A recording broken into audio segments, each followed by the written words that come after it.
2024चा जर कधी शासन निर्णय हा जी-आर आहे तर आतापर्यंत का झोपा काढत होते का? कारण की आता आपण पाहिलं की मागे 1 तारखेपासून शाळा सुरू झाल्या. शाळा सुरू झाल्यानंतर आपण पाहिलं की 1 ते 4 वर्गातले विद्यार्थी अत्यंत कमी वर्षातले, कमी वयातले राहतात. अशा वेळेला एक शासनाचा जी-आर आहे. त्या जी-आर नुसार सांगितलं गेलेलं आहे आणि सगळ्या शिक्षण विभागाला त्याची जी-आरची कॉपी सुद्धा दिलेली आहे.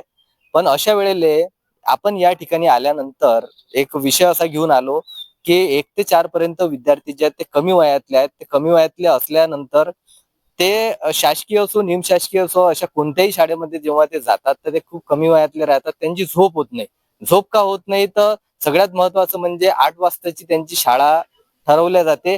ज्या जी-आर नुसार आपण पाहतो की 9 आणि 9च्या नंतर ही शाळा चालू करण्याचे असे निर्देश राज्यपालाच्या अधीनातून आलेले आहेत. पण या ठिकाणी आज आलेलो आहोत की पंचायत समिती परतवाडा या ठिकाणी आलो आहोत. आपण शिक्षण विभागात या ठिकाणी आलो. आपले काही प्रश्न आहेत ते प्रश्न आपण यांना जे गट शिक्षण अधिकारी आहेत त्यांच्याशी आपण चर्चा करणार, त्यांच्याशी बोलणार आहेत.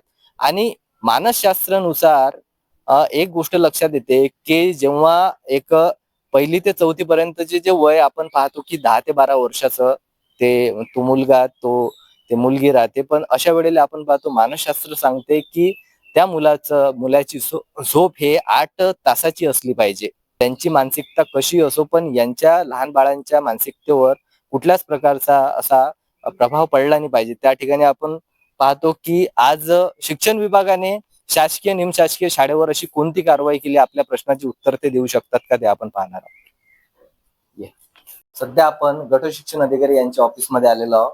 सर आपल्यासोबत आहेत. साहेब अशी चर्चा केली होती की 1 ते 4 वर्गातल्या मुलांच्या ज्याही शाळा आहेत निमशासकीय असो, शासकीय असो, त्या ठिकाणी त्यांचा जो टायमिंग आहे सकाळचा 8 वाजताचा म्हणजे त्या ठिकाणी आपण पाहतो की त्या घरातल्या त्याच्या आई वडिलाला सकाळी 6 वाजतापासून उठणं, त्याची तयारी करण्यापासून तर मानसिक छळ होते.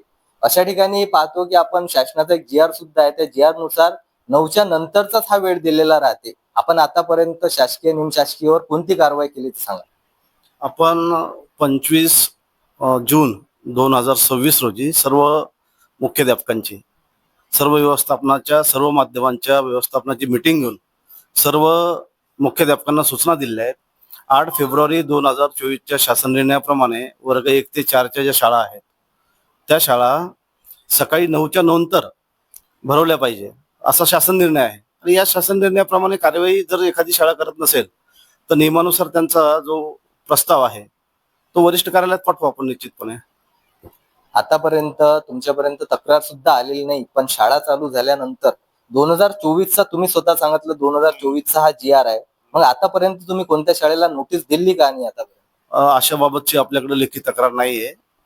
साहेब तुम्ही तक्रार म्हणता, लेखी तक्रार तुमच्यापर्यंत नाहीये. पण तक्रार आलीच पाहिजे का? हे तुमचं काम नाही आहे का? तुम्ही गट शिक्षण अधिकारी आहे. त्या दृष्टीनंच मग आपण मुख्याध्यापकांच्या मीटिंगमध्ये वारंवार जे काही शासन निर्णय आहेत त्या शासन निर्णयाप्रमाणे शाळा चालली पाहिजे.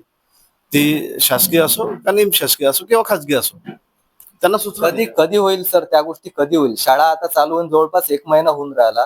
तुम्ही म्हणता एखादा पालक वर्ग जेव्हा एखादा तक्रार करेल तेव्हाच तुम्ही कारवाई कराल का? सूचना दिल्यात आपण सगळ्यांना. जर असं काही तुमच्या निदर्शनात जर आलं असेल तर त्याबाबत आम्हाला कळवा, निश्चितपणे आपण कारवाई करू. आम्ही आहे न्यूज रिपोर्टर. आमचं काम आहे, आपलं काम आहे बातमी करणं आणि अशातल्या अधिकाऱ्यांवर कुठल्या प्रकारची कारवाई त्यांनी शाळेवर केलेली आहे त्यांच्याशी प्रश्न करणं. पण आपण माझ्या प्रश्नाचं उत्तर बरोबर का देत नाहीये? म्हणजे आतापर्यंत तक्रार कुणाची आली नाही म्हणून तुम्ही तिथपर्यंत नोटीस वगैरे दिली नाही का? सूचना देणं माझं काम आहे. जर तक्रार आली तर निश्चितपणे कारवाई होईल याची मी तुम्हाला खात्री देतो. तक्रार आली तर अजून तक्रारच नाही मग आपण साहेब म्हणतात तक्रार आली तर मग सर तुमचं काम काय आहे? तुम्ही सूचना दिलेली आहे, सूचनाचं काही तुमच्यापाशी लेटर वगैरे नसेल तर आपल्याजवळ जर काही माहिती असेल तर निश्चितपणे आम्हाला सांगावी, जेणेकरून आपण त्या शाळेला पत्रव्यवहार करू शकतो. आज जर कधी एखादी तक्रार तुमच्यापाशी आली तर तुम्ही त्या शाळेवर शासकीय, निमशासकीय कोणती असो, प्रायव्हेट असो, कोणती असो, काय कारवाई कराल? कागदोपत्री काय कारवाई कराल? नियमाप्रमाणे कारवाई करू. 2024चा जी-आर आहे सर. यावेळची जी परिस्थिती आहे, काही लोक खूप जास्त प्रमाणात नाराज आहे. पालक वर्ग त्यांच्या मुलांच्या ऍडमिशना काही कारणास्तव ते प्रायव्हेट शाळेमध्ये ऍडमिशन करतात. पण तिथं कोणत्याच प्रकारचा असा टायमिंगचा काही घेणं देणं नाहीये. ते त्यांच्या प्रकारे त्यांच्या मनमर्जीनुसार ते टायमिंग ठरवतात. सर्वांना जे काही शासनाचे निर्देश आहेत ते आपण पुरवलेले आहेत. शाळा केव्हा भरवावी, 1 ते 4 नियम काय आहेत आणि खाजगी शाळांचे जे काही नियम आहेत, नियमावली आहे, RTI ऍक्ट काय सांगतो त्याप्रमाणे सर्वांना निर्देश दिलेले आहेत. आणि अद्यापही अजून जर काही शाळा अंमलबजावणी करत नसेल तर निश्चितपणे कारवाई केल्याचा प्रस्ताव वरिष्ठ कार्यालयात पाठवण्यात येईल. शिक्षण अधिकारी यांच्याशी आपण चर्चा केली, त्यांना आपण आपले प्रश्न विचारले, परंतु प्रश्नाचं उत्तर आपल्या मनसमाधींसारखं भेटलं नाही. 2024चा जर कधी शासन निर्णय हा GR आहे तर आतापर्यंत का झोपा काढत होते का? कारण की जेव्हा त्यांचं म्हणण्यानुसार असं आहे की कोणीतरी तक्रार येईल, तक्रार करेल, एखादा पालक वर्ग इथं येऊन तक्रार करेल, त्यावेळेला होईल का या सगळ्या गोष्टी? म्हणजे आज आपण जर इथं जर न्यूज करण्यासाठी, बातमी करण्यासाठी आलो नसतो तर आतापर्यंत का झोपाच काढल्या होत्या काय? असे बरेचसे प्रश्न आपण आपल्या म्हणजे त्या पालकांपासून सुद्धा आपल्याला भेटलेले आहेत. आता पाहू आपण या बातमीनंतर यांची कारवाई का राहते.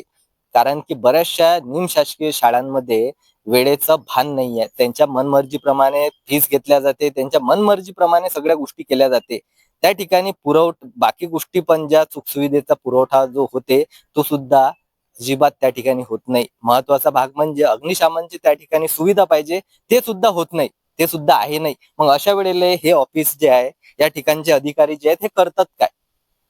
म्हणजे फक्त का दामाजी खिशात घुसला म्हणजे भेटला म्हणजे झाला, संपला का विषय?